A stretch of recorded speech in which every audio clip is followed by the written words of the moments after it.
நீங்கள் தம்முடைய அடிச்சோடுகளை தொடர்ந்து வரும்படி உங்களுக்கு மாதிரி பின் வைத்து போனார்.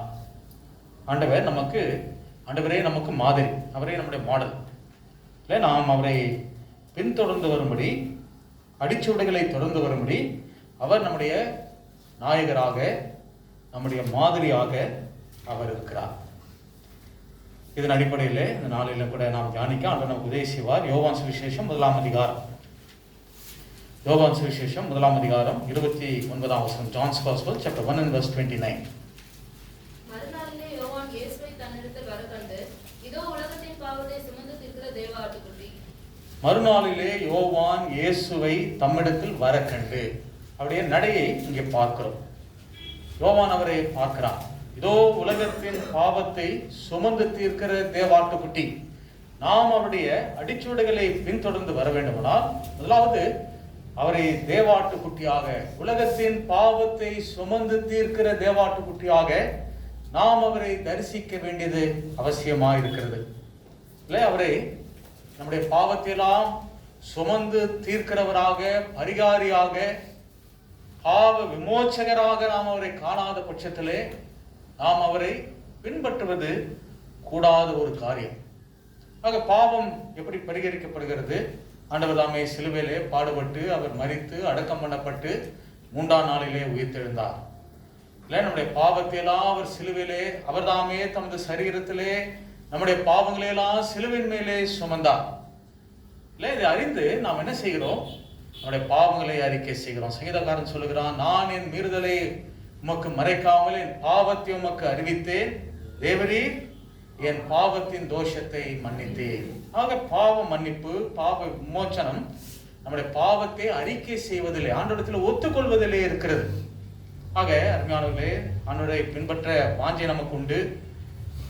நம்முடைய பாவங்களை ஆண்டவரிடத்தில் அறிக்கை செய்த நாள் ஒன்று நம்முடைய வாழ்க்கையில உண்டா என்று சொல்லி நாம் யோசிக்க வேண்டியது அவசியம். கிறிஸ்தவ குடும்பத்தில் பிறந்தோம், கிறிஸ்தவ பின்னணி நமக்கு உண்டு, நல்லதுதான். ஆனாலும் கூட தேவ சமூகத்திலே நம்முடைய பாவத்துக்காக மனஸ்தாபப்பட்டு பாவத்தை ஆண்டவரிடத்திலே அறிக்கை செய்த குறிப்பிட்ட ஒரு நாள் நம்முடைய வாழ்க்கையில் இருக்க வேண்டியது அவசியம். நம்முடைய பாவங்களை நாம் அறிக்கையிட்டால் பாவங்களை நமக்கு மன்னித்து எல்லா அநியாயத்தையும் நீக்கி நம்மை சுத்திகரிப்பதற்கு அவர் உண்மையும் நீதியும் உள்ளவராக இருக்கிறார். எல்லா அநியாயத்தையும் அறிக்கை செய்யும் போது, சின்னதோ பெரியதோ, மறைவோ வெளியரங்கமான பாவமோ, எல்லாவற்றையும் அவர் நமக்கு மன்னிக்க உண்மை உள்ளவராக இருக்கிறார், நீதி உள்ளவராக இருக்கிறார். அவர் தம்மை தாம் மறுதலிக்க மாட்டார். ஆக பாவங்களை நாம் அறிக்கை செய்யும் போது ஆண்டவரை, அவருடைய அடிச்சுவடுகளை நாம் பின்பற்ற துவங்குகிறோம். முதல் காரியம். இரண்டாவதாக மத்தேயு சுவிசேஷம் 3ஆம் அதிகாரம், Matthew's Gospel chapter 3.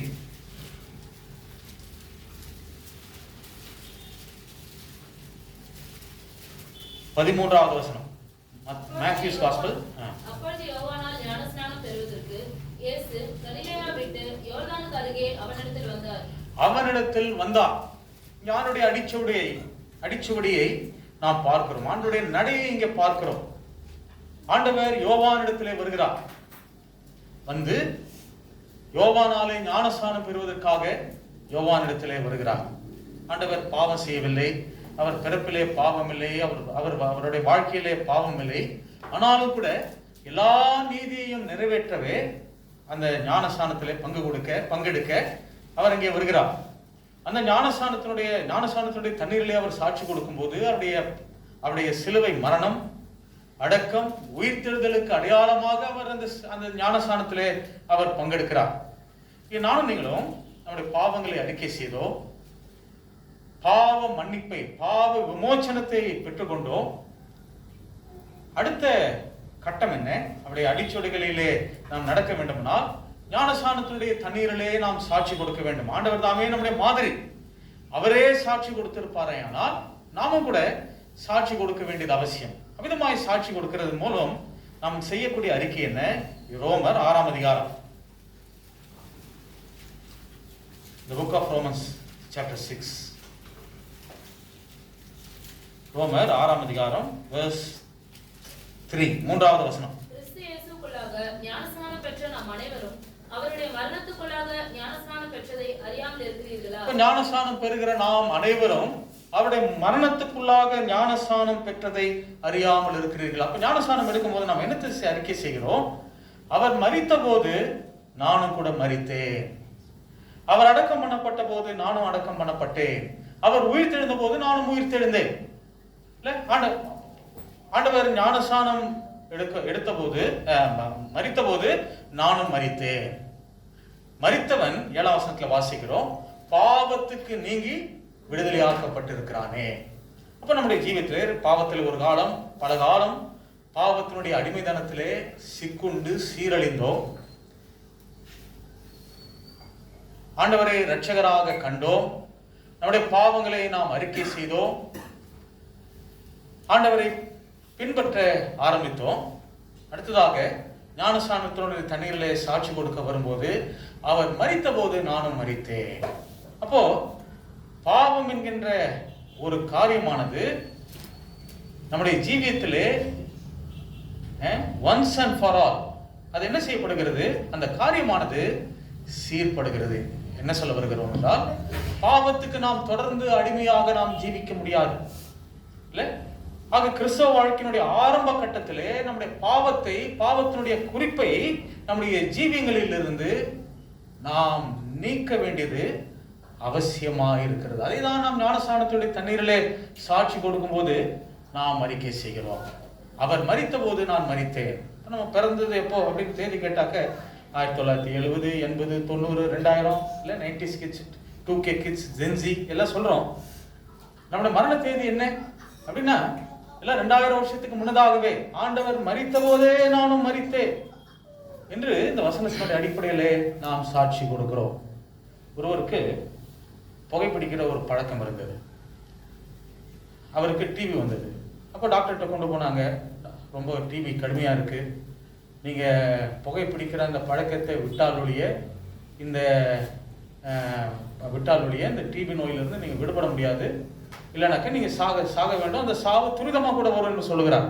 இப்போ கொஞ்ச நாள் புகைப்பிடிக்காம இருந்தாரு. பிற்பாடு என்னாச்சு, அந்த பழக்கம் அவரை மேற்கொள்ள கடைசி என்னாச்சு, அவர் டிவியில சீக்கிரத்துல அவர் இறந்து போனார். இல்ல, பாவம் என்ன தன்மையுடையது?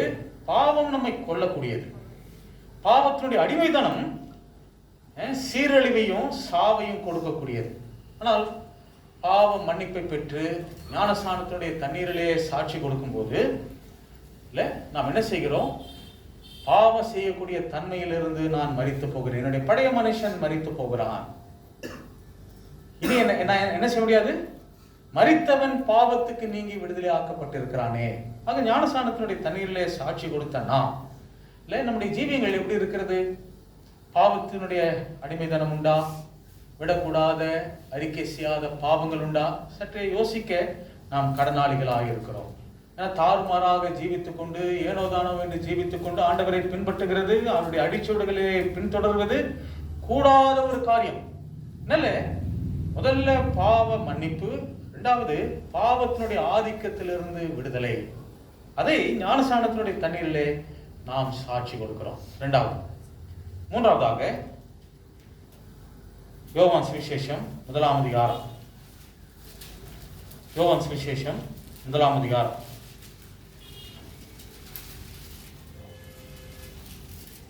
35 39 வரைக்கும். மறுநாளிலே யோவானும் அவனுடைய சீஷரில் 2 பேரும் நிற்கும்போது இயேசு நடந்து போகிறதை அவன் கண்டு, இதோ தேவ ஆட்டுக்குட்டி என்றான்.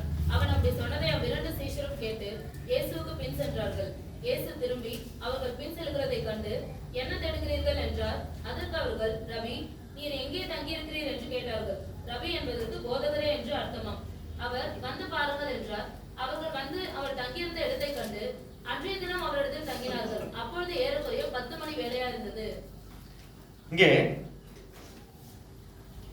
யோவானும் அவருடைய 2 சீஷர்களும் நின்று கொண்டு இருக்கும்போது இயேசு என்ன செய்தாராம்? நடந்து போனார். இல்ல, அவருடைய நடையை பார்க்கிறோம், அவருடைய அடிச்சுவடுகளை பார்க்கிறோம். அப்போ ஆண்டவர் நடந்து போகிற போது யோவான் அவரை குறித்து சாட்சி கொடுக்கிறான், இதோ தேவாட்டுக்குட்டி. அப்போ அந்த வார்த்தையை சொன்ன உடனே யோவானுடைய சீஷர்கள் அந்த இருவர் ஆண்டவருக்கு பின் சென்றார்கள் என்று பார்க்கிறோம். அவர்கள் பின் செல்லுகிறதை ஆண்டவர் காண்கிறார். இல்ல, ஒருவேளை முன் செல்லுகிறதை ஆண்டவர் கண்டார் என்று சொல்வது ரொம்ப இயல்பான ஒரு குறிப்பு தான் அது. ஆனா பின் செல்லுகிறதை ஆண்டவர் காண்கிறார். இல்ல, தன்னை யார் பின்பற்றுகிறாரோ அவளை குறித்த அறிவு ஆண்டவருக்கு இருக்கதான் செய்கிறது. பின் செல்லுகிறவளை அவர் காண்கிறார். ஏன் பின் செல்லுகிறவரை அவர் காண்கிறார் என்று சொல்லும்போது, தம்மை பின்பற்றுகிறவர்கள் யோவான் லூக்கா சுவிசேஷம் 17ஆம் அதிகாரம், லூக்கா 17ஆம் அதிகாரம்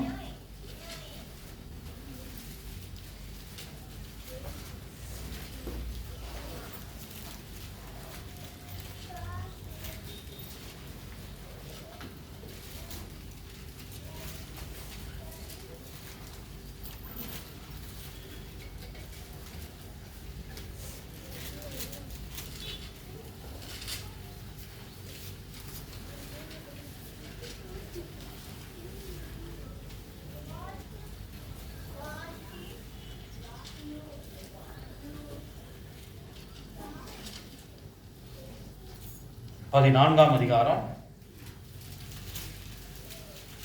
25, 26, 27. Luke's Gospel, chapter 14, 25, 26, 27. அநேக ஜனங்கள் அவரோடே கூட பிரயாணமாய் போகையில் அவர்களிடமாய் அவர் திரும்பி பார்த்து, யாதொருவன் என்னிடத்தில் வந்து தன் தகப்பனையும் தாயையும் மனைவியையும் பிள்ளைகளையும் சகோதரரையும் சகோதரிகளையும் தன் ஜீவனையும் வெறுக்காவிட்டால் எனக்கு சீஷனாய் இருக்க மாட்டான். தன் சிலுவையை சுமந்து கொண்டு எனக்கு பின் செல்லாதவன் எனக்கு சீஷனாய் இருக்க மாட்டான். ஆண்டவரோடு கூட இங்க அநேக ஜனங்கள் பிரயாணம் பண்ணுகிறார்கள். அப்ப ஆண்டவர் என்ன செய்கிறார்? அவளிடமாய் திரும்பி பார்த்து, கூட்டம் கூடி இருக்கு, கூட்டம் கூடி இருந்தா உற்சாகமா தான் இருக்கும் எனக்கு உங்களுக்கும் இல்ல. ஆனா ஆண்டவர் என்ன சொல்றாரு? அந்த சமயத்துல கூடின கூட்டத்தை கண்டு அதனாலே அவர் பாதிக்கப்படாமல் சத்தியத்தை அங்கே உரைக்கிறார். ஏன்னா கூடின கூட்டம் நன்மைக்காகவோ ஏதோ நன்மை பெறவோ அற்புதங்களை காணவோ அதிசயங்களை காணவோ அதற்காக கூடுவதை ஆண்டவர் விரும்பவில்லை. தம்மை பின்பற்றுகிறவர்கள் கருத்தாய் அவரை பின்பற்ற வேண்டும் என்று விரும்புகிறார். அதனால என்ன சொல்லுகிறார்?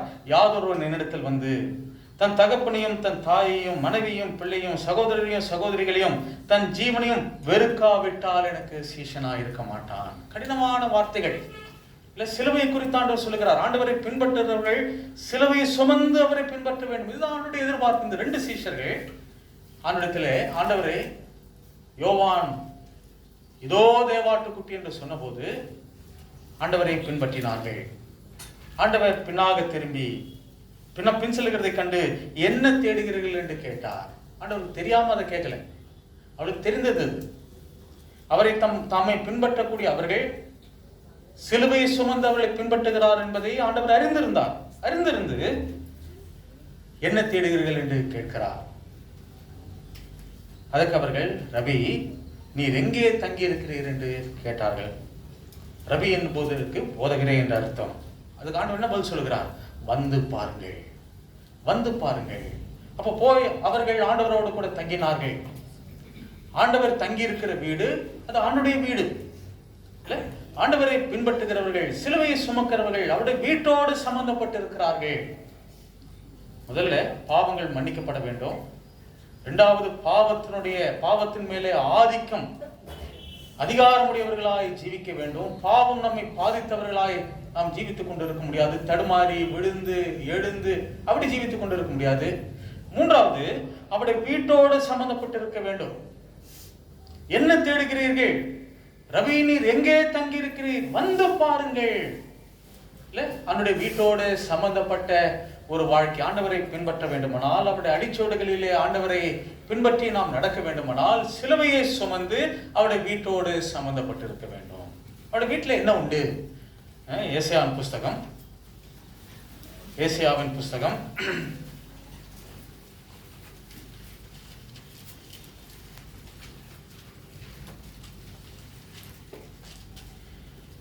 3ஆம் அதிகாரம் 2ஆம் அதிகாரம் 3ஆம் வசனம். திரளான ஜனங்கள் புறப்பட்டு வந்து, நாம் கர்த்தரின் பர்வதத்துக்கும் யாக்கோபின் தேவனுடைய ஆலயத்துக்கும் போவோம் வாருங்கள். அவர் தமது வழிகளை நமக்கு போதிப்பார், நாம் அவர் பாதைகளில் நடப்போம் என்பார்கள். ஏனெனில் சீயோனிலிருந்து வேதமும் எருசலேமிலிருந்து கர்த்தரின் வசனமும் வெளிப்படும். தேவனுடைய ஆலயத்துக்கு போவோம் வாருங்கள். ஏன்? சீயோனில் இருந்து வேதமும் எருசலேமில் இருந்து கர்த்தருடைய வசனமும் வெளிப்படும். நிறைய செய்திகள் உண்டு. ஆனா தேவ வார்த்தை இல்ல, நமக்கு கூட வேதம் உண்டு, வீட்டுல வாசிக்கலாம், நம்ம சொந்த பாஷையில இருக்குது, புரியதான் செய்யுது. ஆனாலும் கூட அந்த வெளிச்சம் அதை பெற்றுக்கொள்ள ஆண்டுடைய வீட்டோடு கூட சம்பந்தப்பட்டவர்களாய் நாம் இருக்க வேண்டியது அவசியம். சியோனில் இருந்து வேதமும் எருசலேமில் இருந்து கர்த்தருடைய வசனமும் வெளிப்படும். ஏசாயா 56 அதிகாரம் 7ஆம் வசனம். Isaiah, the book of Isaiah chapter 56 verse 7. நான் என் பரிசுத்த பர்வதத்துக்கு கொண்டு வந்து என் ஜெப வீட்டிலே அவர்களை மகிழ பண்ணுவேன். அவர்களுடைய சர்வாங்க தகனங்களும் அவர்களுடைய பலிகளும் என் பலிபீடத்தின் மேல் அங்கீகரிக்கப்பட்டிருக்கும். என்னுடைய வீடு சகல ஜனங்களுக்கும் ஜெப வீடு எனப்படும். கர்த்தருடைய வீட்டிலே என்ன உண்டு? கர்த்தருடைய வீட்டிலே வசனமும் வெளிச்சமும் உண்டு. கர்த்தருடைய வீடு எப்பேற்பட்ட வீடு? கர்த்தருடைய வீடு ஜெப வீடு. இல்ல, சகல ஜனங்களுக்கும் ஜெப வீடு. அந்த வீட்டில என்ன? நமக்கு மகிழ்ச்சி. என்னுடைய வீட்டிலே, என்னுடைய பரிசுத்த பர்வதத்துக்கு கொண்டு வந்து என் ஜெப வீட்டிலே அவளை மகிழ பண்ணுவேன். நமக்கு மகிழ்ச்சி எங்கே? அவனுடைய வீட்டில் இருக்கிறது, அந்த கூடுகையில் இருக்கிறது, அந்த ஒழுங்கில் இருக்கிறது, அந்த கிரமத்தில் இருக்கிறது. வசனமும் வெளிச்சமும் ஜெபமும் அவனுடைய வீட்டில் உண்டு. 84ஆம் சங்கீதம் 84 3வது வசனம். என் ராஜாவும் என் தேவனுமாகிய சேனைகளின் கர்த்தாவே, உம்முடைய பீடங்கள் அண்டையில் அடைக்கலான் குருவிக்கு வீடும் தகவிலான் குருவிக்கு தன் குஞ்சுகளை வைக்கும் கூடும் கிடைத்ததே. உம்முடைய பீடங்கள் அண்டையில் பலிப்பீடம் இருக்கிறது. எங்க இருக்கிறது? கர்த்தருடைய வீட்டில் இருக்கிறது. இந்த பலிப்பீடம் சிலுவை குறிக்கிறது.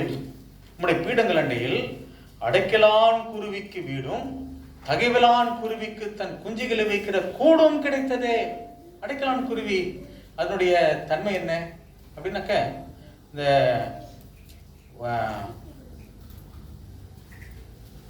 ஒரு காசுக்கு எத்தனை குருவி விற்கிறாங்களா? 2 காசுக்கு 5. இல்லை, நியாயப்படி 4 தான் இருந்திருக்கணும், 5 விற்கிறாங்க. ஒரு காசு கொடுக்கும்போது 2 கொடுத்துட்றாங்க. 2வது காசு கொடுக்கும் போதே அதுக்கு என்ன இல்லை? மதிப்பு இல்லை. சேர்த்து எடுத்துக்கோங்க அப்படின்னு சேர்த்து கொடுக்குறாங்க. இல்லை, அவைகளை பார்க்கலும் நீங்கள் விசேஷித்தவர்கள் அல்லவா? அடைக்கலான் குருவி பறந்து போவது போலவும், இல்லை, நிலையற்ற அலைக்கூடிய மனுஷர், பாவ பழியை சுமந்த மனுஷர். அதுதான் காயின் சொல்லுகிறான். இல்லை, இந்த பழி என்னால் தாங்க முடியல, நிலையற்ற அலைகிறவனாய் பூமியிலே நான் இருப்பேன். அடைக்கலான் குருவி அப்படிதான், நிலையற்ற அலையக்கூடிய ஒரு பறவை. நீதிமொழிகளை வாசிக்கிறோம், அது கவனிக்கலாமா? நீதிமொழிகள் 26:2.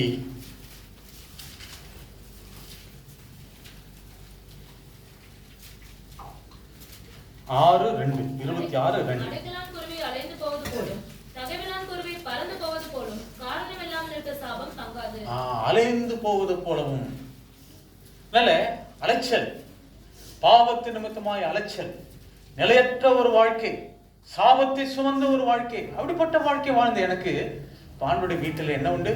அவருடைய பீடங்கள் அண்டையில், சிலுவை அண்டையில் எனக்கு அடைக்கலம் உண்டு. எனக்கு மாத்திரமல்ல, எனக்கும் கர்த்தர் எனக்கு கொடுத்த பிள்ளைகளுக்கும் இல்லை, தன் குஞ்சுகளை வைக்கிற கூடும் கிடைத்ததே.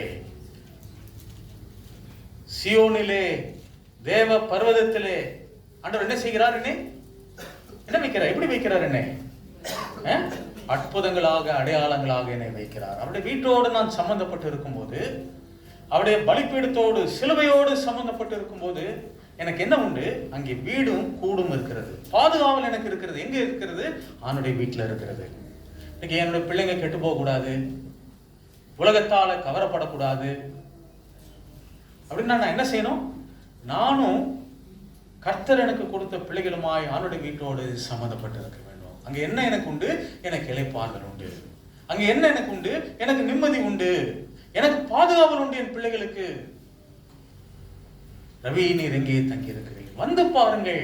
அவர்கள் போய் அவரோடு கூட தங்கினார்கள். அந்த நேரம் 10 மணி வேலையாயிருந்தது.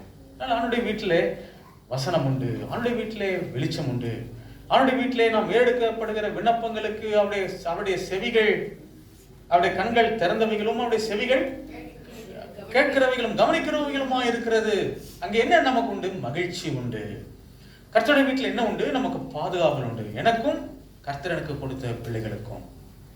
இல்ல அந்த பீடங்கள் அண்டையில் நான் என்ன செய்வேன்? அவருடைய சிலுவையோடு கூட என்னை சம்பந்தப்படுத்தி அருகாமையில் என்னை வைத்துக் கொள்வேன், என்னையும் என் குடும்பத்தையும். அவருடைய அந்த சிலுவை அன்பு என்ன செய்கிறது? என்னை கவர்ந்து இழுக்கிறது, என் சிந்தையை ஆட்கொள்ளுகிறது, என் உள்ளத்தை கவருகிறது. அது எனக்கு மாத்திரமா, என் பிள்ளைகளுக்கும் அதுதான். இல்ல உலகத்தினுடைய இன்பங்களுக்கும் உலகத்தினுடைய நேசங்களுக்கும் இன்னைக்கு நாமும் நம்முடைய பிள்ளைகளும் காக்கப்பட வேண்டுமானால் சிலுவையினுடைய அன்பினாலே கவரப்பட வேண்டியது அவசியம். அது எங்க? கர்த்தருடைய வீட்டிலே அது வெளிப்படுகிறது. இல்ல மேஜை பிற்கப்படும் போதெல்லாம் நம்முடைய உள்ளம் உடைகிறது. ஆண்டவரே, உடைய சரீரம் எனக்காக பிற்கப்பட்டதே, உடைய ரத்தம் எனக்காக சிந்தப்பட்டதே. இல்ல அந்த சிலுவைக்கு அருகாமையிலே நான் என்னை வைத்துக் கொள்ளுகிறேன், சரி செய்து கொள்கிறேன், என்னை கழுவுகிறேன், என்னை சுத்திகரிக்கிறேன், நான் என்னை அறிக்கை செய்கிறேன், உம்மோடு சமரசம் செய்து கொள்கிறேன் என்று சொல்லி நாம் ஆண்டவரோடு கூட ஒப்புரவாகி கொள்ள தருணங்களை ஆண்டவர் நமக்கு தமது வீட்டிலே அவர் கொடுக்கிறார். அல்ல நவீனீர் எங்கே தங்கி இருக்கிறீர்கள்? முதல்ல நம்முடைய பாவங்கள் மன்னிக்கப்படுகிறதன் மூலமாக நாம் ஆண்டவரை பின்பற்றுகிறோம். இரண்டாவது, அவரை பின்பற்ற பாவத்தின் மேலே ஆதிக்கம் உள்ளவர்களாய் அவரை பின்பற்றுகிறோம். தாறுமாறாய் ஜீவித்துக் கொண்டு ஆண்டவரை பின்பற்றி கொண்டிருக்க முடியாது. மூன்றாவது, அவருடைய வீட்டோடு கூட சம்பந்தப்பட்டவர்களாக நாம் என்ன செய்கிறோம்? ஆண்டவரை பின்பற்றுகிறோம். அவருடைய வீட்டில் என்ன உண்டு? தொடர்ந்து 1 தீமோத்தேயு 3ஆம் அதிகாரம் 1 தீமோத்தேயு 3ஆம் அதிகாரம் 15ஆம் வசனம். தேவனுடைய வீட்டில் நடக்க வேண்டிய வகையை நீ அறியும்படி இவைகளை உனக்கு எழுதுகிறேன். அந்த வீடு ஜீவனுள்ள தேவனுடைய சபையாய் சத்தியத்துக்கும் ஆதாரமுமாய் இருக்கிறது. சத்தியத்துக்கு தூணும் ஆதாரமுமாய் இருக்கிறது. அந்த வீடு ஜீவனுள்ள தேவனுடைய சபையாக சத்தியத்துக்கு தூணும் ஆதாரமாக இருக்கிறது. சத்தியம் எங்கே? அவனுடைய வீட்டில் இருக்கிறது. அந்த சத்தியத்தை நாம் உள்வாங்கும் போது கலாத்தியர்ல நாம் வாசிக்கிறோம், யோவானும் யாக்கோபும் என்னவா எண்ணப்பட்டார்களாம் சபையில? கலாத்தியரின் புஸ்தகம்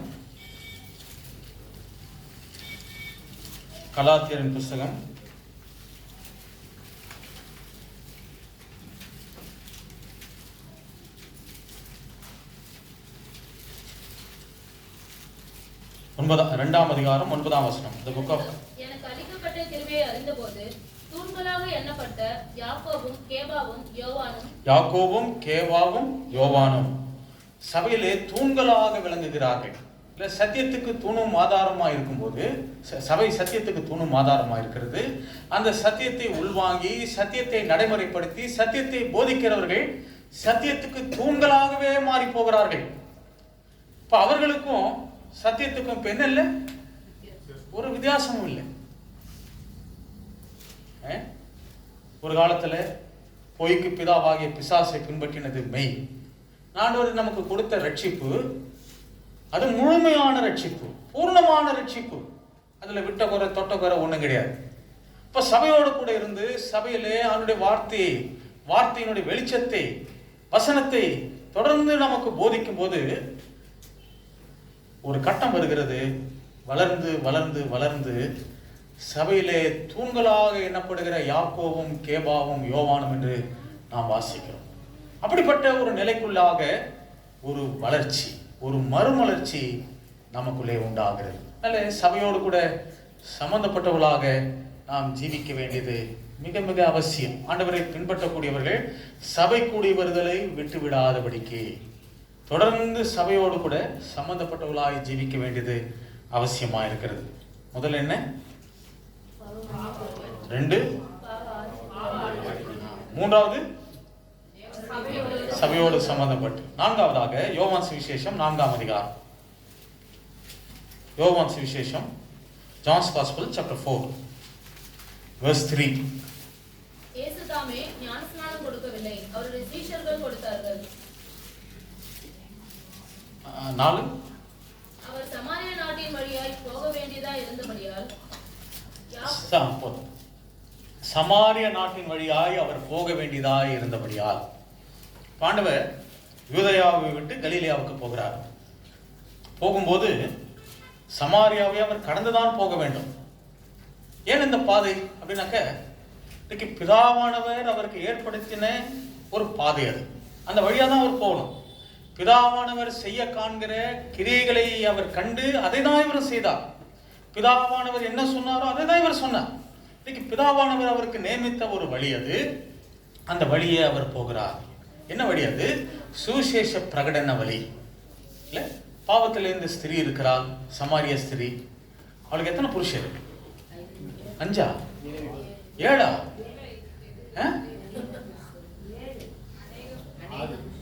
6. யார் சொன்னது 6? பயப்படுறீங்களா? இல்ல, எப்படி எனில் 5 புருஷன் உனக்கு இருந்தார்கள், இப்போது இருக்கிறவன் உனக்கு புருஷன் அல்ல அப்படின்னு ஆண்டவர் சொல்றாரு. இல்ல, அப்படின்னாக்க 6 இந்த லக்கம் எதை குறிக்கிறது அல்லது யாரை குறிக்கிறது? மனுஷரை குறிக்கிறது. பிசாசையா? மனுஷரை குறிக்கிறது. மனுஷிகம், மாம்சம் மேலோங்க பாவத்திலே ஜீவித்திருக்கிற ஸ்திரீ சமாரியால மாத்திரமா இருந்தா? வேற எங்க இருக்கிறா? எங்க இருக்கிறா? பாவத்திலே, பாவத்தினுடைய ஆதிக்கத்திலே, பாவத்திலே பீடிக்கப்பட்டவர்கள் எங்க இருக்கிறார்கள் இப்போது? நம்ம படிக்கிற இடத்துல, நம்ம வேலை ஸ்தலத்துல, நம்ம வசிக்கிற இடத்துல, சுற்றுப்புறத்துல நமக்கு அறிமுகமானவர்கள் நிறைய இருக்கிறார்கள். ஆண்டவர் என்ன செய்கிறார்? பிதாவினுடைய சித்தத்துக்கு கீழ்ப்படிந்தவராய் சுவிசேஷத்தை அறிவிக்கிறார். ஒரே ஒரு நபர், இல்ல, ஒரே ஒரு நபர். கூட்டத்தை அவர் எதிர்பார்க்கல. தம்மை ஒருவேளை கூட்டம் பின்பற்றி வந்தாலும் கூட கூடுகிறவர்கள் கருத்தாய் தம்மை பின்பற்ற வேண்டும் என்று சொல்லி, என்னை பின்பற்றுகிறவன் சிலுவையை சுமந்து கொண்டு என்னை பின்பற்ற வேண்டும் என்று சொன்னதை நாம் கவனித்தோம். இங்கே ஒரே ஒரு நபர். ஆண்டவர் கூட்டத்தை எதிர்பார்க்கல, தருணங்களை ஆதாயப்படுத்திக் கொள்ளுகிறார். அவர் என்ன செய்கிறார்? அந்த ஸ்திரீக்கு சுவிசேஷத்தை, பாவத்திலே புறையோடி போன அந்த ஸ்திரீக்கு சுவிசேஷத்தை அவர் அறிவிக்கிறார். அறிவித்து அடுத்து எதை பற்றி பேசுகிறார்? தொழுகையை பற்றி பேசுகிறார். இதுக்கு முந்தின அதிகாரத்துல ஆண்டவர் ஒரு நபரை சந்திக்கிறார். அந்த நபர் பேர் என்ன? 3 அதிகாரத்துல நிக்கோதேமு. நிக்கோதேமு பாத்தீங்கன்னாக்க இஸ்ரவேலிலே போதகனாக இருக்கக்கூடியவன். அவனிடத்தில் எதை பேசுகிறார் என்றால் மறுபடியும் பிறத்தலை குறித்து தான் பேசுகிறார். இந்த ஸ்திரீக்கு ஆராதனை குறித்து பேசுகிறார். பாவத்திலே கட்டுண்டவளாக இருந்த இந்த ஸ்திரீக்கு ஆராதனை குறித்து பேசுகிறார். அப்போ ஆண்டவருடைய பார்வையிலே ஒரு மனுஷனுடைய பொட்டன்ஷியல் எப்படி இருக்கு பாருங்க, ஆச்சரியமா இருக்கு. நம்மளா இருந்தாக்க நிக்கோதேமு இடத்துல ஆராதனை பற்றியும் இந்த ஸ்திரீயின் இடத்துல மனம் திரும்புதலை பற்றியும் தான் பேசியிருப்போம். நம்முடைய மதிப்பீடுக்கும் ஆளுடைய அந்த எவாலுவேஷனுக்கும் அப்ரைசலுக்கும் எவ்வளவு வித்தியாசம் இருக்கு பாருங்க. அதனாலதான் தருணங்களை போக்கி விடுகிறோம். தருணங்களை சம்பாதிப்பதில்லை. நம்முடைய அபிப்பிராயங்கள் நிமித்தமாய் சுவிசேஷ பிரகடனத்துக்கான வாய்ப்புகளை நாம் இழக்கிறோம். இப்ப இந்த ஸ்திரீ என்ன செய்தா? ஒருத்தி தான். அவ போய் ஊரை கூட்டிட்டு வந்தா. நான் செய்ததையெல்லாம் ஒருவர் எனக்கு சொன்னார். அவர் கிறிஸ்து அல்லவோ? கிறிஸ்து தானோன்னு இருக்குது, கேள்வி இல்லை. ஆங்கில வேதாகமத்துல அவர் கிறிஸ்து அல்லவோ, is this not the Christ? அவர் கிறிஸ்து அல்லவோ? அப்போ நம்ம நீ சொன்னதுனால இல்ல, நாங்களே அவரை கேட்டோம், அவரை பார்த்தோம், அவர் சொன்னதை கேட்டோம் அப்படின்னு சொல்லி அந்த கிராமம் முழுவதும் ஆண்டவரை ஏற்றுக்கொண்டார்கள். இல்லை, நம்ம அந்த இழக்கிற தருணங்கள், தனிநபர்கள் பெரிய இழப்பு. இப்போ ஆண்டவரே, நீர் பார்க்கிற விதமாய் நான் பார்த்து, நீர் பாரப்படுகிற விதமாய் நான் பாரப்பட்டு,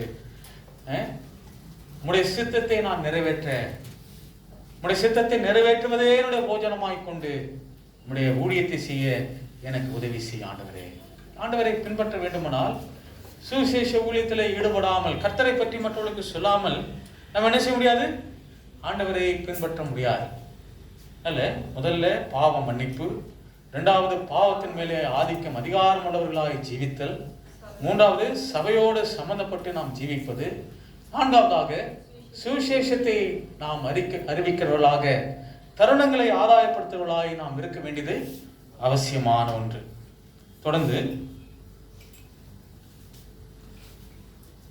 மத்தேயு சுவிசேஷம் 14ஆம் அதிகாரம், மத்தேயு சுவிசேஷம் 14ஆம் அதிகாரம், Matthew's Gospel chapter 14.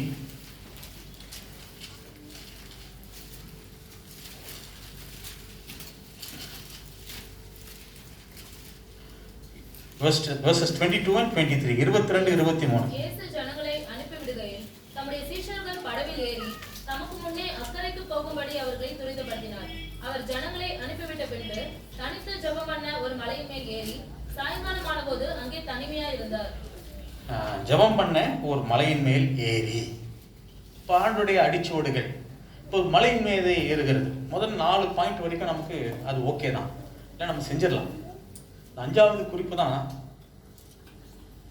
நமக்கெல்லாம் எப்படி இருக்கு, கேட்குறவங்களுக்கும் அதுதான், பேசுகிற எனக்கும் அதுதான். இல்லை கஷ்டமா இருக்கு, கன்சிஸ்டண்டா இருக்க முடியல. இல்லை, ஆண்டவர் மலையின் மேலே ஜெபம் பண்ண ஒரு மலையின் மேலே ஏறி சாயங்காலமான போது அங்கே தனிமையாக இருந்தார். நம்மளாம் பார்த்தீங்கன்னாக்க ஜனரஞ்சகமான ஆட்கள், 4 பேரோட பழகணும், பேசணும், டைம் பாஸ் பண்ணணும், அதுதான் மனுஷ இயல்பு. சோஷியல் அனிமல் மனுஷன், சமூக விலங்கு. ஜெபம் சிலுவையோடு சம்பந்தப்பட்டது. மாம்சத்துக்கு அனுகூலம் இல்லாதது ஜெபம். அதனால்தான் ஜெபம் நம்முடைய வாழ்க்கையில ஒரு முக்கிய பங்கு வகிக்கிறது. இல்லை, லூக்கா சுவிசேஷம் 18ஆம் அதிகாரம் முதல் வசனம்.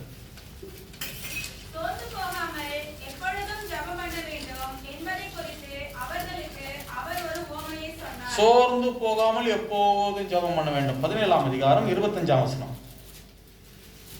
அதற்கு முன்பு அவர் அநேகம் பாடுபட்டு இந்த சந்ததியினால் ஆகாதவர் என்று தள்ளப்பட வேண்டியதாய் இருக்கிறது.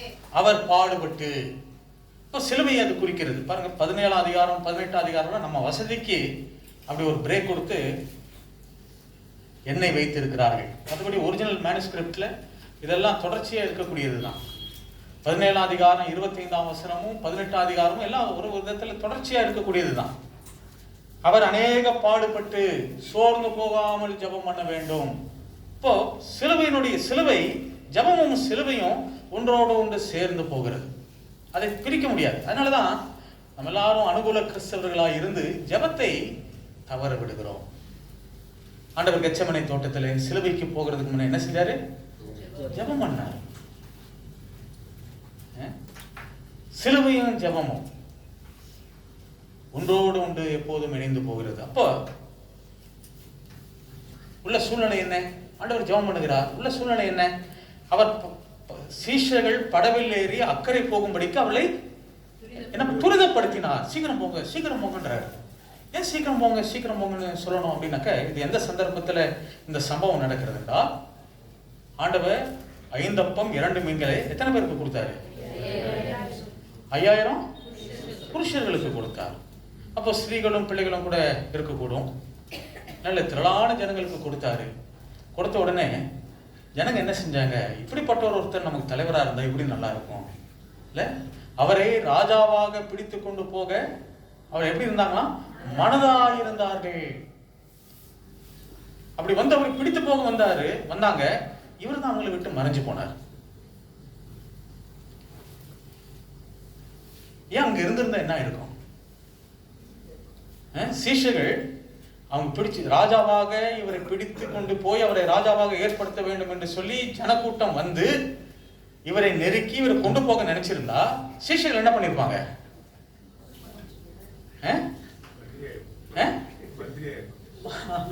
அதுதான் அவங்களுடைய ஆசை. ஏன்னா வந்து கேட்டாங்க, ஆண்டவரே உங்க ஊழிய ஆரம்பத்திலேயே நாங்க ஊழியத்துல வந்துட்டாங்க எங்க பிள்ளைங்க, அதனால நீங்க உங்க மகிமையில வரும்போது ஒருத்தன் ரைட் ஹேண்ட்ல உட்காரணும், ஒருத்தன் லெஃப்ட் ஹேண்ட்ல உட்காரணும் இல்ல. பாண்டவர் கேட்கிறாரு, ஏன் இதெல்லாம் உங்களால முடியுமா?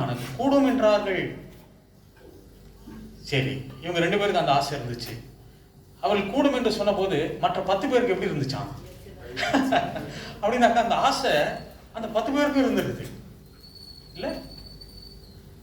அப்போ இவர்கள் எல்லாம் ராஜாவாக பிடித்து கொண்டு போக மனதா இருக்கிறார்கள் என்று கேள்விப்பட்ட போது இந்த சீஷர்கள் என்ன செய்திருப்பார்கள்? ஜனங்களோட சேர்ந்திருப்பாங்க. அவங்களுக்கு வேண்டியது பதவி. ஆண்டவரே, இக்காலத்திலா இந்த ராஜ்யத்தை இஸ்ரவேலருக்கு கொடுப்பீர். ராஜ்யம் ராஜ்யம் ராஜ்யம், ஆட்சி அரசாட்சி, அதுதான். ஜனங்க எப்படி இருக்கிறாங்க? ஜனங்களுக்கு வேண்டியது ஆகாரம், சாப்பாடு, வயிறு நிறையணும். வயிற்றுக்கு போஜனமும் போஜனத்துக்கு வயிறு எடுக்கும். ஆனா ஆண்டவர் என்ன செய்வார்? ரெண்டையும் என்ன பண்ணுவாரு? ரெண்டையும் என்ன பண்ணுவாரு? ஒழிய பண்ணுவார். அப்ப ஜனங்களுடைய ஆசை என்னன்னா, அழிந்து போகக்கூடியவைகள் பேரிலே ஜனங்களுக்கு ஆசை. இம்மைக்குரியவைகள், அனித்தியமானவைகள், அவைகள் பேரிலே சிந்தையா இருக்கிறார்கள். சீஷர்கள், தலைவர்கள், சபை, அவங்க சிந்தை எதன் பேரில் இருக்குது? எப்படா தலைவராகலாம். அதுதான் சீஷர்களுடைய எண்ணம். பாருங்க, ஆண்டவர் தாம் பாடுபட்டு மரிக்க போகிறதை சீஷரிடத்திலே சொல்லுகிறார். லூக்கா 9ஆம் அதிகாரம். லூக்கா 9ஆம் அதிகாரம்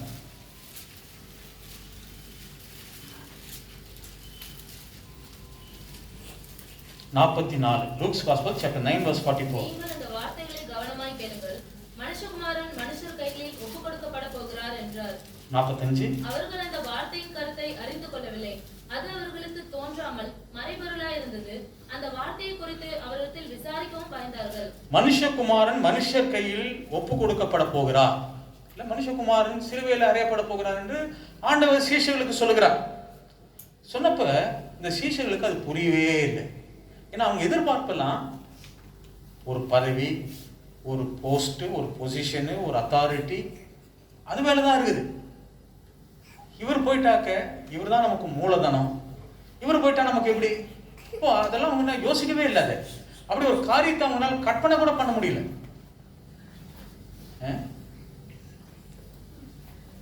46ஆம் வசனம். பின்பு தங்களில் எவன் பெரியவனாய் இருப்பான் என்கிற வாக்குவாதம் அவர்களுக்குள் உண்டாயிற்று. ஆண்டவர் சாகராருன்னு சொன்ன உடனே இவங்களுக்குள்ள என்ன பேச்சு?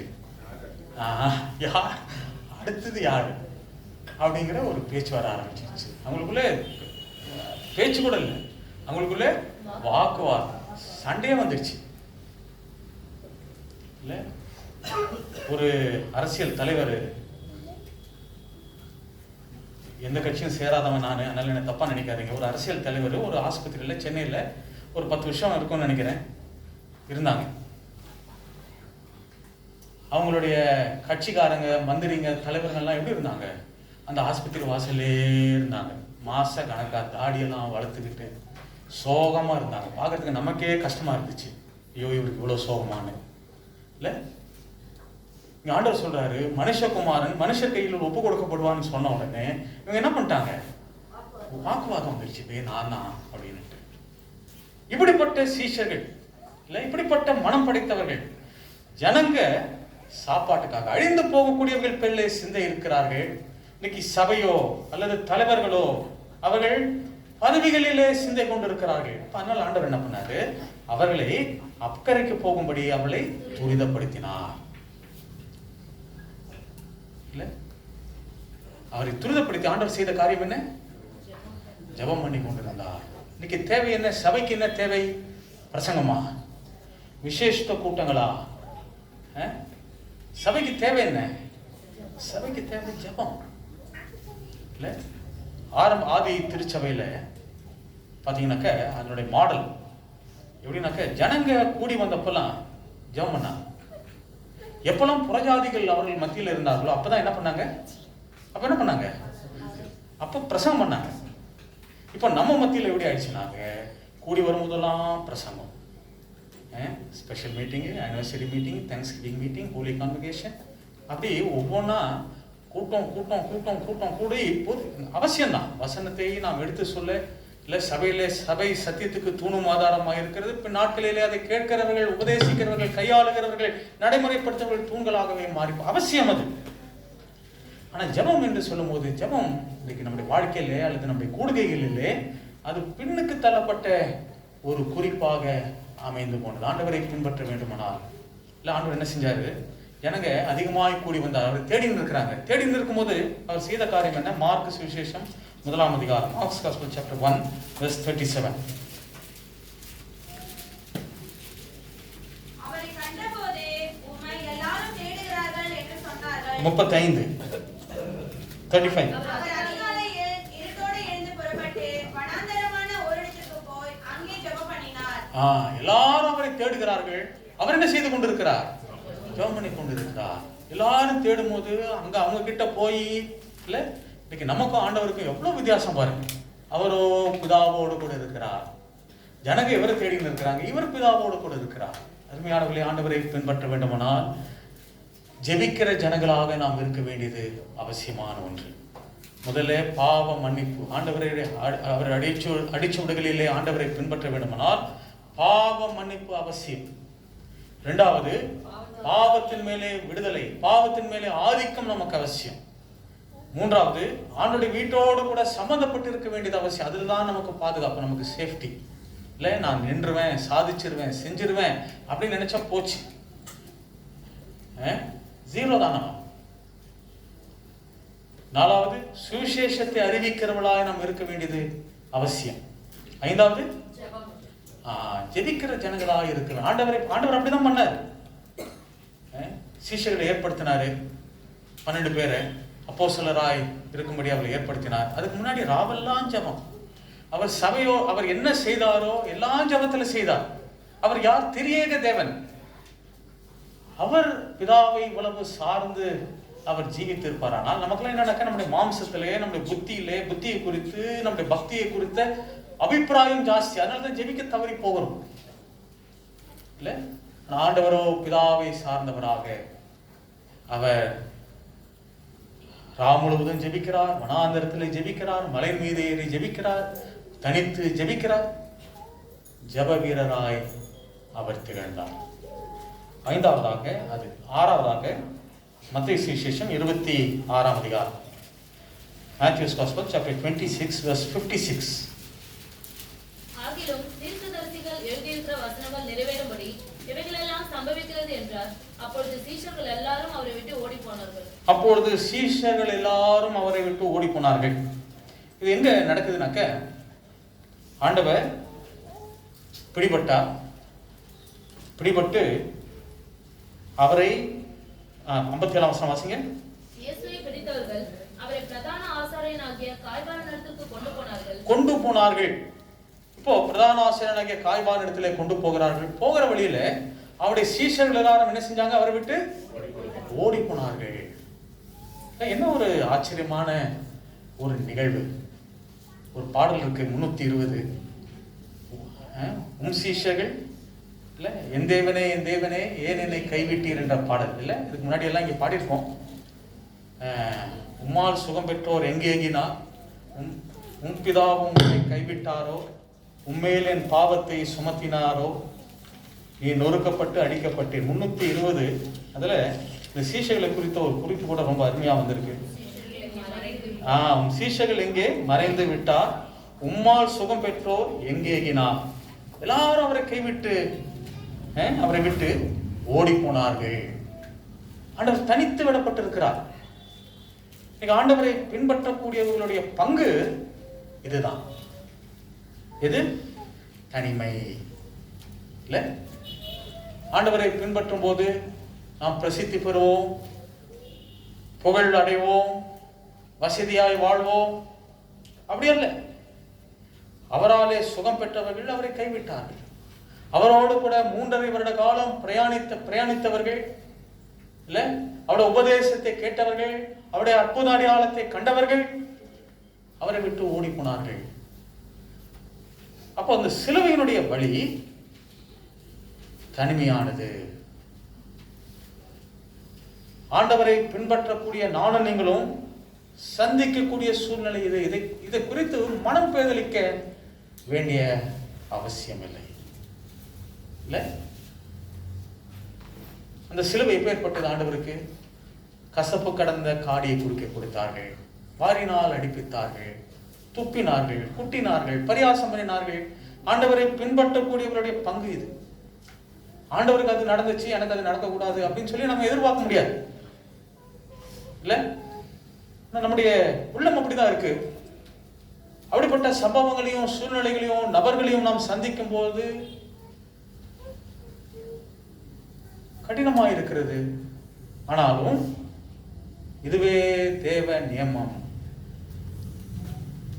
இதை நாம் என்ன செய்ய முடியாது, தவிர்க்கவே முடியாது. ஆண்டவரை பின்பற்ற வேண்டுமானால் சிலுவையை தவிர்க்கவே முடியாது. பாடுகளையும் உபத்திரவத்தையும் உதாசீனத்தையும் நாம் தவிர்க்கவே முடியாது. 103ஆம் சங்கீதம், சங்கீதம் 103 7ஆம் வசனம். அவர் தமது வழிகளை மோசேக்கும் தமது கிரியைகளை இஸ்ரவேல் புத்திரருக்கும் தெரிய பண்ணினார். கிரியைகளை இஸ்ரவேல் புத்திரருக்கு தெரிய பண்ணினார்.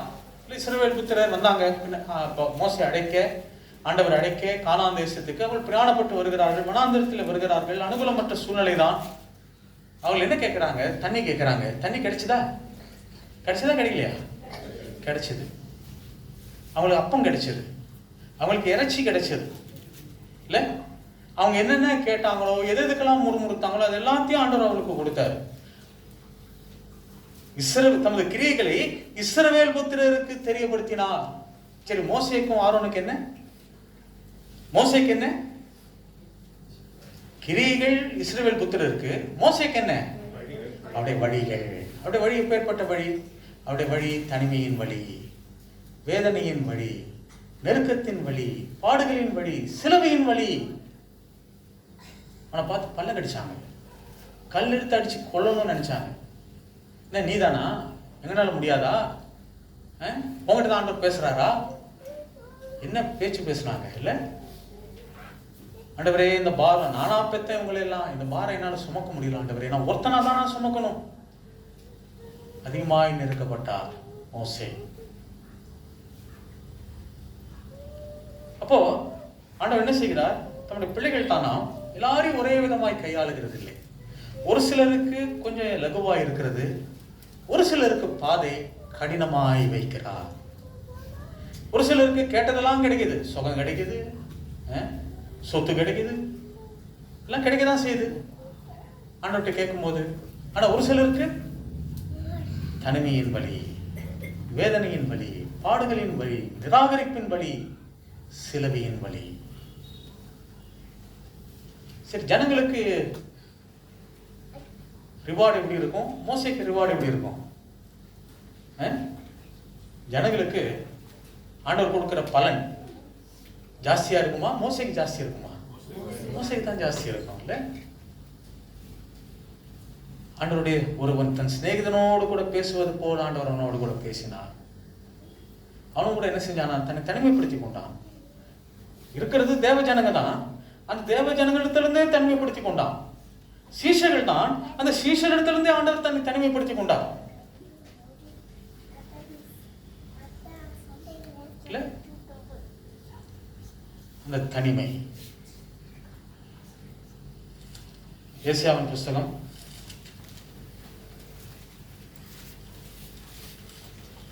57ஆம் அதிகாரம் 18ஆம் வசனம். Isaiah, the book of Isaiah, chapter 57 verse 18.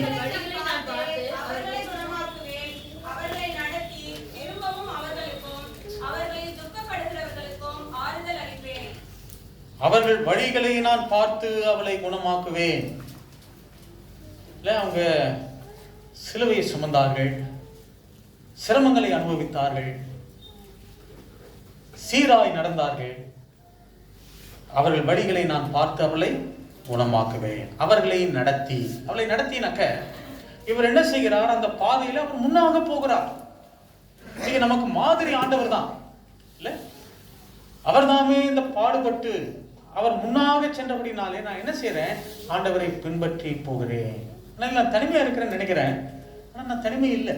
எனக்கு முன்னாடி ஒரு முன்னோடி ஒருத்தர் இருக்கிறார். முன்னோடினவராகிய இயேசு என்று எபிரேயர் 6 வாசிக்கிறோம் கடைசி வசனத்தில். அவர் எனக்கு முன்னோடி இருக்கிறார். அந்த வழியில நான் நடக்கும்போது நான் குணப்படுகிறேன். அவர்களுக்கும் அவர்களில் துக்கப்படுகிறவர்களுக்கும் ஆறுதல் அளிப்பேன். என்ன ஆறுதல் அது? என்ன குணம் அது? ஆண்டவர் வைத்திருக்கிற பங்கு. ஆண்டவர் வைத்திருக்கிற பங்கு எப்போதுமே இம்மைக்குரியதா அப்படின்னாக்க கிடையாது. இந்த உலகத்திலே ஒரு விசுவாசிக்கு இருக்கிற பங்கு சிலுவை தான். ஆண்டோடைய சிலுவை தான். ஆண்டவர் வைத்திருக்கிற பங்கெல்லாம் மறுமைக்குரியது, மகிமைக்குரியது, இல்ல இனி வரக்கூடிய உலகத்துக்குரியது. இந்த உலகத்துக்குரியதை கொடுத்து ஆண்டவர் நம்மளை என்ன செய்ய போறது இல்லை, நம்மை திருப்தி செய்ய போகிறது இல்லை. அதனால நான் அவளை குணமாக்குவேன், அவளுக்கு ஆறுதல் செய்வேன் என்று சொல்லும் போது வரக்கூடிய உலகத்தினுடைய மகிமையை இல்ல பலாபலன்களை ஆண்டவர் அடிக்கிறார். எப்போது நான் அவர்கள் வழிகளை பார்த்து அவளை குணமாக்குவேன். நல்ல பிரியமானவர்களே, ஆண்டவரை நாம் பின்பற்றுகிறோம். பின்பற்றும் போது பாவ மன்னிப்பு, பாவத்தின் மேலே ஆதிக்கம், அவனுடைய வீட்டோடு கூட சம்மந்தப்பட்டு ஜீவிக்கிறோம், சுவிசேஷத்தை அறிவிக்கிறோம், அடுத்தது ஜெபிக்கிறோம், ஆறாவது சிலுவையை சுமந்து ஆண்டவரை பின்பற்றுகிறோம். அந்த சிலுவையை சுமக்கிறதுலே கிரயம் உண்டு. அந்த சிலுவையை சுமக்கிறது லகுவான காரியம் அல்ல. அது தனிமை, இல்லை தவறாய் புரிந்து கொள்வார்கள், தவறாய் பேசுவார்கள், இதெல்லாம் நாம் சகிக்கத்தான் வேண்டும். அதை தவிர்க்கவே முடியாது. ஆண்டவருக்கு அதான் நடந்துச்சு. இல்லை ஆண்டவருக்கு நடக்காதது நான் அவர்களை நடத்தி, அவர் முன்னாக போகிறார், அவருக்கு பின்னாக நான் போகிறேன். கடைசியாக 7வதாக லூக்கா சுவிசேஷம் 24ஆம் அதிகாரம். லூக்கா 24.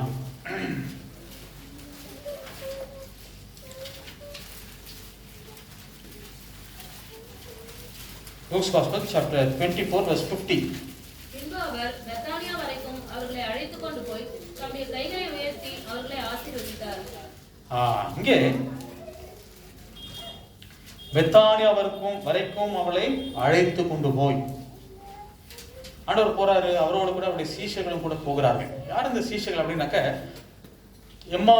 எம்மாவு சீஷர்கள், ஆண்டவரை பற்றிய வெளிச்சத்தை பெற்றவர்கள், மேஜையிலே ஆண்டவர் பரிமாற மேஜையிலே பங்கெடுத்தவர்கள்.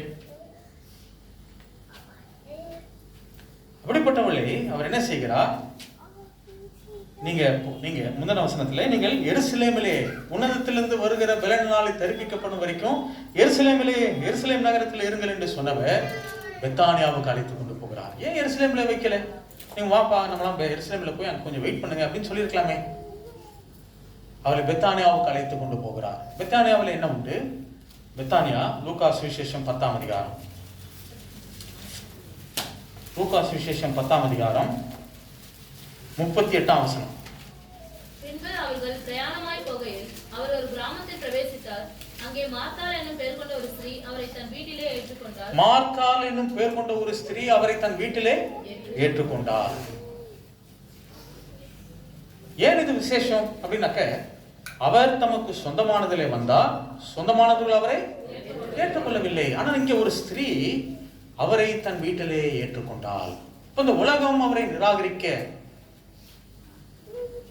இங்கே ஒருவர் ஆண்டவரை ஏற்றுக்கொண்டார். ஆண்டவர் பெத்தானியா வரைக்கும் அவரை அழைத்து கொண்டு போனார் என்று சொல்லும் போது இந்த உலகம் ஆண்டவரை உதாசீனப்படுத்துகிறது, ஆண்டவரை தள்ளுகிறது, ஏதோ மத தலைவரில் ஒருவர் போல ஆண்டவரை கையாளுகிறது. ஆனால் அவரை ஏற்றுக்கொண்டவர்கள் எங்கே உண்டு? பெத்தானியாவிலே உண்டு. ஆண்டவரே வாரும், ஆண்டவரே வந்து எங்களோடு கூட தங்கிடும் என்று சொல்லி ஆண்டவரை அழைத்தவர்கள் அவர்கள். இந்த மார்த்தாள் ஆண்டவருக்கு என்ன செய்தால்? பணிவிடை செய்தால், ஆண்டவருக்கு சேவை செய்தால். ஆண்டவருடைய வருகை அவள் உள்ளத்தை குதூகலப்படுத்தினது. ஆண்டவருக்கு சேவை செய்தார். மார்த்தா ஆண்டவருடைய பாதத்தில் உட்கார்ந்து ஆண்டவருடைய வார்த்தையை கவனித்தார். லாசரு ஆண்டவரோடு கூட ஐக்கியப்பட்டான். இப்போ ஆண்டவர் என்ன செய்கிறார்? இங்கே சபையினுடைய ஒரு டெம்ப்ளேட், ஒரு மாதிரி இங்கே இருக்கிறது. ஆண்டவருக்கு பிரியமான ஒன்று. அங்கே என்ன நடந்தது? ஆண்டவரை ஏற்றுக்கொண்டவர்கள் அங்கே உண்டு. அவள் ஆண்டவருக்கு சேவை செய்கிறார்கள், பணிவிடை செய்கிறார்கள். அங்கே இவள் என்னிடத்தில் நற்கிரியை செய்திருக்கிறார் என்று சொல்லக்கூடிய அளவிலே அவனுடைய பாதத்தில் உட்கார்ந்து அவனுடைய வசனத்தை கேட்கிறவர்கள் மாத்திரமல்ல, தங்களுடைய விசேஷமானதை விலையேறப்பட்டதை அவனுடைய சிரசின் மீது ஊற்றி அவருடைய பாதத்தை துடைக்கிறார்கள். மாத்திரமல்ல, ஆண்டவரோடு கூட உள்ள ஐக்கியம். இல்லை, இந்த மேஜை கூட நமக்கு அதை தான் ஞாபகப்படுத்துகிறது. ஆண்டவருக்குரிய பணிவிடை, அவனுடைய வார்த்தை, ஆண்டவரோடு உள்ள ஐக்கியம். இப்போ ஆண்டவர் என்ன சொல்லுகிறார்? நீங்க என்ன பின்பற்றுகிறீங்க, நீங்க என்ன செய்யுங்க? நீங்க சபையாகி கூடி வரக்கூடிய காலங்களிலே பெத்தானியாவை போல இருங்கள். பெத்தானியா வரைக்கும் அவளை அழைத்து கொண்டு வந்து தம் கைகளை உயர்த்தி அவளை ஆசீர்வதிக்கிறார். தேவ ஆசீர்வாதம் வேண்டுமானால் நாம் என்ன செய்ய வேண்டும்? பெத்தானியாவுக்கு வர வேண்டும். சபை, நம்முடைய சபை பெத்தானியாவாக இருக்க வேண்டும். அங்கே தேவ ஆசீர்வாதம் உண்டு. அவளை ஆசீர்வதிக்க ஆசீர்வதிக்க ஆண்டவர் என்ன செய்தார்? அவர் பரமேறி சென்றார் என்று சொல்லி 24ஆம் அதிகாரம் 51ஆம் வசனம். பரலோகத்துக்கு எடுத்துக்கொள்ளப்பட்டார். அவளை ஆசீர்வதிக்கையில் அவரை ஆசீர்வதித்துக் கொண்டே இருக்கிறார். இப்போ தேவனுடைய வீடு சபையிலே நமக்கு என்ன உண்டு? தொடர் ஆசீர்வாதம் உண்டு. அது ஏதோ ஒன் ஆஃப் டைம் அப்படி அல்ல, தொடர் ஆசீர்வாதம் சபையிலே உண்டு. அவளை ஆசீர்வதிக்க ஆசீர்வதிக்க அவர் என்ன செய்தார்? அவளை விட்டு பிரிந்து பரலோகத்துக்கு எடுத்துக்கொள்ளப்பட்டார். இவர்கள் என்ன செய்தார்கள்? இவர்கள் எருசலேமுக்கு வந்து 52ஆம் வசனம். அவர்கள் அவரை பணிந்து கொண்டு மிகுந்த சந்தோஷத்தோடு எருசலேமுக்கு திரும்பி வந்து தொடர்ந்து சபையோடு கூட சபையினுடைய ஜீவியத்திலே அவர்கள் இருக்கிறார்கள். சரி, அப்போஸ்தலர் 1ஆம் அதிகாரம் 8ஆம் வசனம் 11ஆம் வசனம். கலிலேயராகிய மனுஷரே, நீங்கள் ஏன் வானத்தை அண்ணாந்து பார்த்து நிற்கிறீர்கள்? உங்களிடத்தில் நின்று வானத்துக்கு எடுத்துக்கொள்ளப்பட்ட இந்த இயேசுவானவர் எப்படி உங்கள் கண்களுக்கு முன்பாக வானத்துக்கு எழுந்தருளி போனாரோ அப்படியே மறுபடியும் வருவார் என்றார்கள். ஆண்டவர் உயர எடுத்துக்கொள்ளப்படும் போது, பரமேறி செல்லும் போது இந்த சீஷர்கள் என்ன செய்தார்கள்? அப்படியே வானத்தை அண்ணாந்து பார்த்து கொண்டிருக்கிறார்கள். அப்ப தூதர்கள் அவர்களை பார்த்து, ஏன் வானத்தை அண்ணாந்து பார்க்கிறீர்கள்? நீங்கள் உங்களிடத்திலிருந்து வானத்துக்கு எடுத்துக்கொள்ளப்பட்ட இந்த இயேசுவானவர் எப்படி உங்கள் கண்களுக்கு முன்பாக வானத்துக்கு எழுந்தருளி போனாரோ அப்படியே மறுபடியும் வருவார். இப்ப சபை என்ன செய்கிறது? அவருடைய வருகைக்கு நம்மை ஆயத்தப்படுத்துகிறது. இந்த சபையில மேஜை உண்டு. இந்த மேஜை அவருடைய மரணத்தை தெரிவிக்கிறது மாத்திரமல்ல, கர்த்தர் வருமளவும் அவருடைய மரணத்தை நமக்கு ஞாபகப்படுத்துகிறது மாத்திரமல்ல, அவருடைய வருகையை நமக்கு ஞாபகப்படுத்துகிறது. அவர் வரும்போது நான் எடுத்துக்கொள்ளப்படுவேனா? நிறைய கேள்விகள் நமக்கு முன்பாக வைக்கப்படுகிறது. அவருடைய வருகைக்கு நம்மை ஆயத்தப்படுத்துகிறது இல்ல? அப்ப ஆண்டவரோடு கூட நாம் நடக்க நடக்க, ஒரு காலத்துல பாவியா இருந்தது மெய்தான், ஆனா என் பாவத்தை எல்லாம் மன்னித்தார். ஒரு காலத்துல நான் பாவத்துக்கு அடிமையா இருந்தது மெய்தான், ஆனா பாவத்தின் மேலே எனக்கு ஆதிக்கத்தை கொடுத்தார். அவருடைய சபையில, அவருடைய வீட்டில என்னை சேர்த்தார். அங்கே என்னை போதிக்கிறார், என்னுடைய விண்ணப்பங்களுக்கு செவி கொடுக்கிறார், என்னை மகிழ பண்ணுகிறார். அங்கே எனக்கு பாதுகாவல் உண்டு, என் பிள்ளைகளுக்கு பாதுகாவல் உண்டு. அவருடைய அந்த சிலுவையானது, சிலுவையினுடைய தியாகமானது என்னை ஆட்கொள்ளுகிறது, என்னை கவர்ந்து கொள்ளுகிறது. இல்ல, நான் என்ன செய்கிறேன்? இப்படிப்பட்ட அன்பினாலே உந்தப்பட்டு என்னிடத்தில் அன்பாய் இருக்கிறாயா? கிறிஸ்துவனுடைய அன்பு என்னை நெருக்கி ஏவுகிறது என்று சொல்லுகிற பவுல், சுவிசேஷத்தை நான் அறிவியாதிருந்தால் எனக்கு ஐயோ என்று சொல்லுகிறான். நல்ல அன்பினாலே கவரப்பட்டவனாய் சுவிசேஷத்தை அறிவிக்கிறேன், நான் ஜெபிக்கிறேன். பலவிதமான சூழ்நிலைகள் எங்க இருக்கு? உலகத்திலையா? உலகத்துல இருக்கதான் செய்யுது, சபையிலையும் அப்படிதான் இருக்கு. ஜனங்களுக்கு இல்ல வறுமை குறித்த சிந்தை இல்லை, அழிந்து போகக்கூடியவர்கள் பேரிலே சிந்தை கொள்ளுகிறார்கள். தலைவர்கள் எப்படி இருக்கிறார்கள்? பதவிக்கு போட்டி போட்டுக் கொண்டிருக்கிறார்கள். இப்படியெல்லாம் சூழ்நிலைகள் இருக்க அந்த படகு என்ன செஞ்சுதான்? தத்தளித்துதான் நடுக்கடல்ல. அது மூழ்கிற ஒரு சமயம் வரப்போறது, ஆண்டவர் என்ன செய்தார்? மலையில இருந்துட்டு வேடிக்கை பார்க்கல, அவளத்துல இறங்கி வந்தார். ஏன்னா கடல்ல இருந்துட்டு மலை உச்சியை பார்க்கறது எளிதா? மலை உச்சியில இருந்து இந்த கடல்ல பார்க்கறது, படகை பார்க்கறது எளிதா? ஆண்டவர் என்ன ஆண்டவருக்கு அது எளிது. நம்முடைய நெருக்கத்திலே, நம்முடைய கஷ்டத்திலே, சபை போற போக்கிலே, தலைவர்கள் பண்ற போற போக்கெல்லாம் பார்த்து அவர் என்ன செய்கிறார்? கடலின் மேலே நடந்து வந்து என்ன சொன்னாரு? நான் தான், பயப்படாதீர்கள், நான் தான். நானே என்று சொல்லும் போது நித்தியவாசியாய் தம்மை வெளிப்படுத்துகிறார். நானே நல்ல மேய்ப்பன், நானே மெய்யான திராட்சை செடி, நானே வழியும் சத்தியமும் ஜீவனும். இப்படி நானே நானே என்று சொல்லும் போது நித்தியவாசியாய் தன்னை வெளிப்படுத்துகிறவர் நான் தான் என்று சொல்லும் போது தம்மை சர்வ வல்லமையுள்ள ஆண்டவராய் வெளிப்படுத்துகிறார். என்ன பாருங்க, கெச்சமனை தோட்டத்துல ஆண்டவர் ஜெபித்துக் கொண்டிருக்கிறார். இந்த ரோம போர் சேவர்கள் அவரை தேடி வராங்க. அவர் ஆண்டவர் போய் அவர்களை எதிர்கொண்டு போய் கேட்கிறாரு. என்ன கேட்கிறாரு? யாரை தேடுகிறீர்கள்? அவர்கள் என்ன பதில் சொல்கிறார்கள்? நசரேயனாகிய இயேசுவை தேடுகிறோம். அதுக்கு ஆண்டவர் என்ன பதில் சொன்னாரு? அப்படின்னு உடனே அவங்க எல்லாம் அப்படியே மல்லாக்க விழுந்துட்டாங்க. போர் சேவகர்கள், பலசாலிகள். அந்த வார்த்தையில இருந்த வேகம். அப்படியே மல்லாக்க விழுந்தான். நான் தான் என்று சொல்லும்போது சர்வ வல்லமை உள்ள கர்த்தர். அதனால சபையினுடைய சூழ்நிலைகளோ, தலைவர்களுடைய போக்கோ, ஜனங்களுடைய நடத்தையோ பாதிக்க வேண்டாம்பா. உன் கண்ணு என்ன பார்க்கட்டும், நான் தான், பயப்படாது. இல்ல, மூழ்கக்கூடிய தருணத்தில் இருக்கக்கூடிய நபர்கள் கடைசி அடுத்த அந்த அந்த அந்த இது முடியும் போது அவர்கள் அக்கறை சேர்ந்தார்கள் என்று வாசிக்கிறோம். இல்ல, எனக்கு உங்களுக்கு இருக்கிற ஆறுதல் அதுதான். அக்கறை சேர்ந்தார்கள். குறைவு இருக்குதான், நிறைய தோல்விகள் இருக்குதான் செய்யுது. விழுந்து போன மனுஷ சுபாவத்திலே, மனுஷ தன்மையிலே நானும் நீங்கள் இருந்து கொண்டிருக்க, படகு என்ன செய்கிறது? நடுக்கடலிலே தடுமாறுகிறது. புயல் அடிக்க, காற்று வீச, நான் தான், பயப்படாதீர்கள். அது எத்தனை? ஆண்டவர் என்ன செய்தார்? அவிதமாய் அவர் ஜெபித்துக் கொண்டிருந்தார். சரி, 5.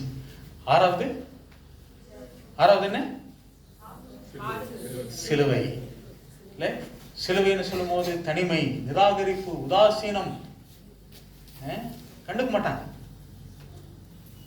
சேர்த்துக்க மாட்டாங்க, குற்றச்சாட்டு சொல்லுவாங்க, அவதூறா பேசுவாங்க. ஆண்டவருடைய வழிகளிலே நடக்கக்கூடிய ஒவ்வொருக்கும் உரிய பங்கு இது. இதை தவிர்க்கவே முடியாது. ஏன்னா நமக்கு முன்னோடின ஆண்டவர் இவை எல்லாவற்றையும் சந்தித்தார். முடிவிலே சபையோடு கூட நாம் சம்பந்தப்பட்டு நாம் ஜீவிக்கும் போது ஆண்டவர் கைகளை உயர்த்தி ஆசீர்வதிக்கையில், ஆசீர்வதித்தார் கூட இல்லை, ஆசீர்வதிக்கையில் இல்ல, அந்த ஆசீர்வாதம் அன்றைக்கு அந்த சீஷைகளுக்கு இருந்தது, இன்றைக்கு எனக்கும் உங்களுக்கும் இருக்கிறது. அவர்கள் காண காண அவர் என்ன செய்தார்? அவர் பரலோகத்துக்கு எடுத்துக்கொள்ளப்பட்டார். அவளுக்கு தேவ தூதர்கள் வாக்கு பண்ணுகிறார்கள். அப்பா, ஏன் அண்ணாந்து பாக்குறீங்க?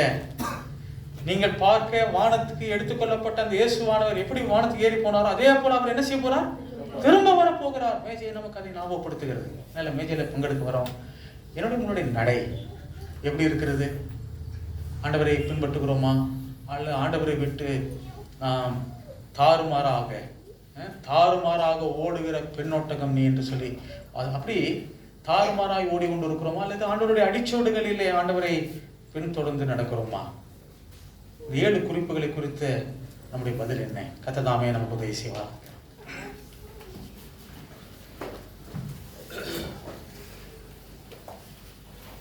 ஜோமனை போயிடும். நம்ம ஆண்டோடைய வார்த்தையை கேட்டோம். 7 குறிப்புகளையும் கூட நாம் சிந்தித்தோம். அவர் சீக்கிரமாக வரப்போகிறார். சீஷரை பார்த்து தேவதூதர்கள் கேட்டார்கள், ஏன் வானத்தை அண்ணாந்து பார்த்து கொண்டிருக்கிறீர்கள்?